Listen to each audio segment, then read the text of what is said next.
Hello, welcome back to the Villa View. It's time for a match preview for Villa's game at Wolves on Sunday.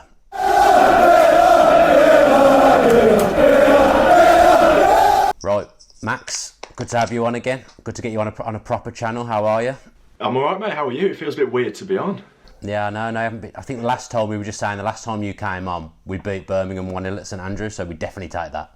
Oh, absolutely, yeah. How are you feeling going into this game? I don't know, it's a bit of a weird one. I'm sure we'll talk about the rivalry and derby and all that, but For sure. it's another game in the Premier League away from home. It's going to be tough. They're a good side. Their fans will be up for it. I am a little bit nervous, but yeah, it's a tough one to call. It really is. I'm not too sure how it's going to go. They're in Europa League action right now, Max, and obviously so we don't know how the results going to end up, but do you think that'll give us any kind of advantage? Adama Traore was talking about it a little bit, but he kind of went about it in a weird way. Do you think it'll give us any advantage at all? Extra time to prepare? I think it works both ways. I think it's a bit of a 50-50. Obviously, the standard way to go is that Wolves, I think they're playing a pretty strong side in the Europa League, so you know, it'll work both ways. Obviously, they'll be a little bit fitter, a little bit more sharper going into Sunday's game. But then again, I think they're putting out a strong side. So a lot of their players may be fatigued. I'm not too sure. Obviously, Thursday, Sunday, obviously, that's getting repetitive. It's not going to be easy for them.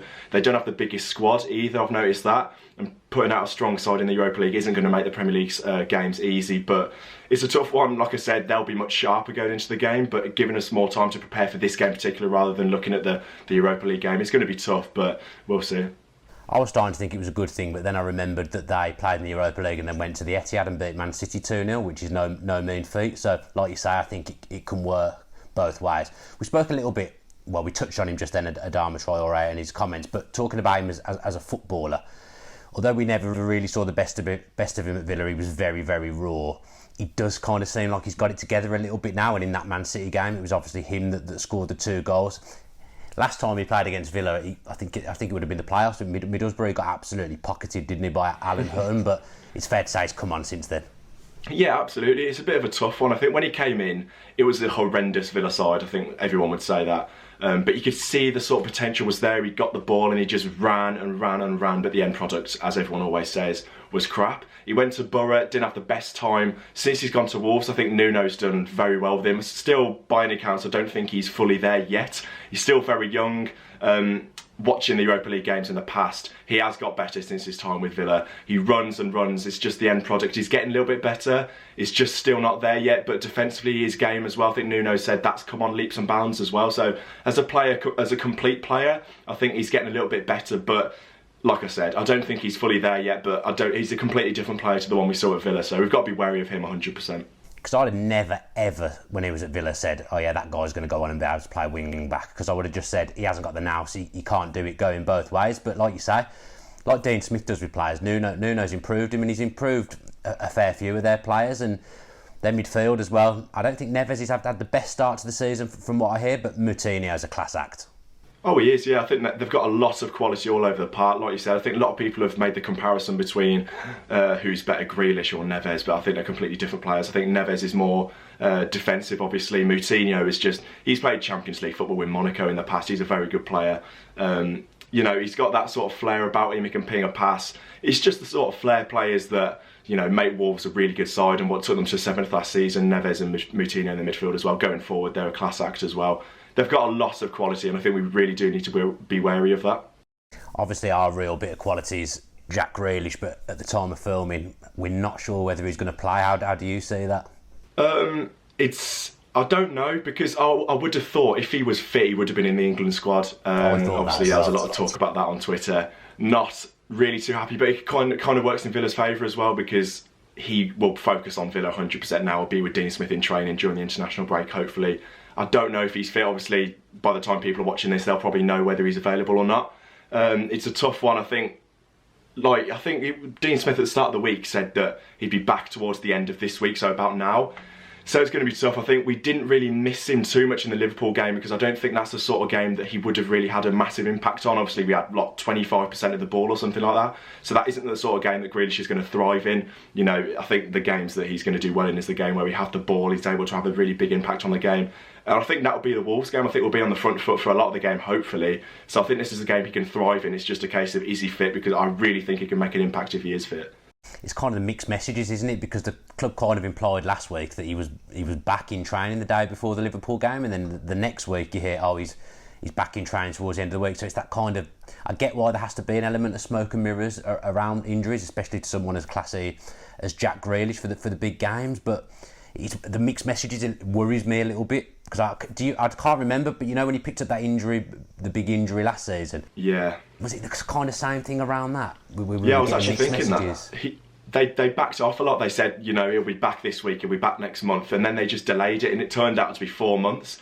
So I'm just praying that it isn't that bad, but we really don't know. I think it is worrying if he doesn't make the Wolves game. Obviously, it's good that there's an international break after the Wolves game so we can, just focus on getting a little bit fitter there. But he's going to be a big miss. I think we are better stocked this season than we were last season if he was to have a longer term injury. Horahan obviously not getting a loss of first team football this year compared to last year, so we do have the reinforcements there, but I don't think any of the players are the quality of Jack Grealish, so we can only wait and see. Hopefully he's fixed. If he's not, it's a big old miss.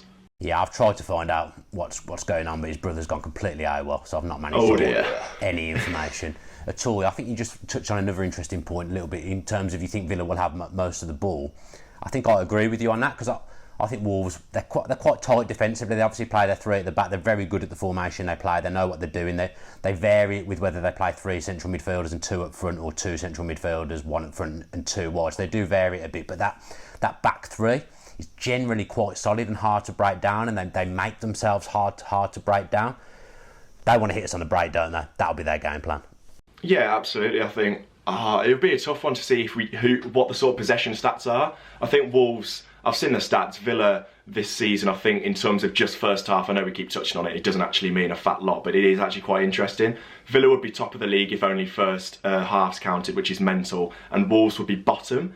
So that's a bit of an interesting one. I think we will go there and try and hit them early as we do. But like you said, their back line, I think Willy Bolly's a big old miss for them. With an ankle injury. I think he's just had surgery on that, so he definitely won't play. I don't think they're the tallest as well at the back. I'm not sure. I think Ryan Bennett's just coming back from injury as well. Cody's not the biggest. So I think this is the sort of game that hopefully, I think we'll come on to it as well, Wesley could thrive in. But I think their back line is somewhere that we can get at. I think obviously 3 at the back. Hopefully the wingers can get a little bit more forward, and if they can beat their wing backs, they can have a little bit more space there. But it is going to be an interesting one with the formation, because I think we played Brighton, didn't we? And they had 3 at the back. Yeah. And we made that a little bit more difficult than we probably should have. So it'll be interesting to see how Dean Smith goes into this, obviously them playing 3 at the back. We did a big segment on Wesley in our podcast at the start of the week. What are your opinions of him? I don't know whether you listened to the podcast, but Tom was a bit less supportive than me. I think there's a lot to work with Wesley, and that it'll come good. What's your opinion? I did listen to the podcast. I thought I agreed with you a little bit more. I liked what you said. I think I'm sort of 50-50. I think there's good things and obviously bad things for Wesley at the moment. I think, the way he was chasing down that ball in the 85th minute was really good. But with your number 9, is that really all you can expect? I think we need a little bit more from Wesley. Obviously, he's the same sort of age as Keenan Davis, and I think sometimes we do forget that. Yeah. But it's gonna be tough for him, I know. But I just kind of want him to do a little bit more. Whether we're putting a little bit too much pressure on him, don't know, because you look at Haller from West Ham, I think he's scored the same amount of goals as Wesley. Joel Linton from Newcastle, I think they were like double the price as well, so I don't think we can be too harsh on Wesley. I do sort of want to see a little bit more, because when you watch the games, I can't remember too many shots that he's actually had. I think his positioning is a little bit dodgy. I think a couple of times on Saturday when we played Liverpool, Trezeguet was bombing down the wing and Wesley was sort of pottering on the halfway line. I think his positioning has got a lot to work on, but I think if you give him the service and he's in the right place, like we saw at Norwich, he can be a really good player. And I just think over time, I think there's a lot to come from Wesley. It's going to be tough for him, of course. We just need to cut him a little bit of slack. And we don't even have too many options, because I'm not the biggest fan of Codger at all. I think Wesley keeps the shirt, and hopefully he can just fulfill his potential eventually. It's going to be tough, but hopefully he's a good player. You can see the makings of a good player in there, but it's going to take time, and I'm prepared to give him that time 100%. So we've got to talk about it, the rivalry with Wolves. Let's put it this way, it's a little bit more one-sided with them. I don't think we're that bothered by the rivalry. I think we find them more of an annoyance, the way that they go on about the club. I was saying to you off camera before we started, I think this is the first West Midlands derby in the Premier League for 4 years, so that's good to see, because we want to see more of the West Midlands teams in the big leagues, don't we? As much as I don't miss the nerves with the Birmingham game, I would like to see us all in there in the mix in the Premier League, it'd be good. But what do you make of the rivalry? I don't really know, because I think before, they blitzed the Championship and obviously went up to the Premier League, I don't think there was a lot there. I think obviously, I was watching a Wolves game the other day, and I think there was a stat they put out 6 years ago. They were playing Carlisle in League One and they drew 1-1 or something like that. So, I've got massive respect for what they've done as a club. They've absolutely, they've run really well. Yeah. They've got obviously the talent is in there, and that's really good to see. They're a really good side. Obviously, Europa League, they've pushed for Europe now. But I don't see it. I think this might become across as arrogant, but Villa have always been the top dogs, let's put it that way, in terms of trophies, history. And yeah, Villa are talking about history, etc. But there you go. I think every Midlands club wants to compete with Villa. That might be me being arrogant, but fair play to Wolves. They've done a job, and of course they're going to come up and brag about being bigger than Villa. It's weird. Their fans are a little bit giving it big. The whole mind the gap thing goes over my head. I don't understand that, because we've been above them for like the past 40, 50 years and haven't sung it once. So it is a bit of a weird one. I don't see it myself, but I'm sure it'll be a different story on Sunday when we get in the ground. It'll be a tasty one, that's for sure. You more want to beat them, not because of the rivalry aspect, because to me Birmingham is the one I care about. We hate each other. They absolutely detest us. We hate them as well. West Brom, because I think we've played them more in my lifetime. That's a rivalry that I care about, and I want to do well against them, and I want to make them look silly. But as you say, Wolves, I've never really had any animosity towards them. There was obviously the stupid stuff with our owners at the time and the people behind the scenes with Mendes, where I think looking back, that was a bit of a lack of class from Aston Villa at the times, the complaints going into the EFL about the way Wolves were run. And to be fair, at the time, I tweeted stuff about that as well. I hold my hands up. That was a lack of class, and I was wrong. They've set up very well, as you say. But when they're going to Man City and they're winning 2-0 and they're singing Mind the Gap Aston Villa, I just think, why? Just enjoy the win. What's it got to do with Villa? I know, it is a weird one. Like you said, I think it goes Blues, Albion, Wolves, but I think Wolves is far behind those two. I think I speak to some older Villa fans, and they hate West Brom more than they hate Blues. I think obviously that was going on sort of back in the day. I think when I was at Albion away last season, the geezer behind me was talking to me about how big this rivalry actually is, and I don't think I sort of appreciated that. But like you said, Blues, Albion for me, obviously Blues at the top, is the real derby. It's not a derby, Wolves. It's sort of like obviously locations there with the rivalry, people working with Wolves fans, etc. But it's not as big as Albion and Blues. I think everyone can say that. But Wolves, looking at them, it's a different story, to be fair. But almost because of the way they react towards Villa, that almost, it doesn't make it a rivalry, but that makes me want to win more because of the way they are. Does that make sense? Yeah, absolutely. Yeah, it just winds us up, doesn't it? I think they're pretty much wind up merchants with the whole mind the gap thing. Why not sing it about West Brom, your actual rivals? It is a weird one, but we just got to get over that. I purely want to win just because of that, not because I hate Wolves as a club, just because their fans wind me up with the whole mind the gap thing. That's the bit that annoys me, actually, what you've just said, is that like there seems to be, sometimes they'll be like, you'll see West Brom and Wolves alliance against Villa, and I just think, Villa and Birmingham, that would never happen. Yeah, I know, Before the cup game, I think I saw, I think it was an Albion fan tweeted that he wanted Wolves to beat us, and he was like, anyone but Villa. What's that about?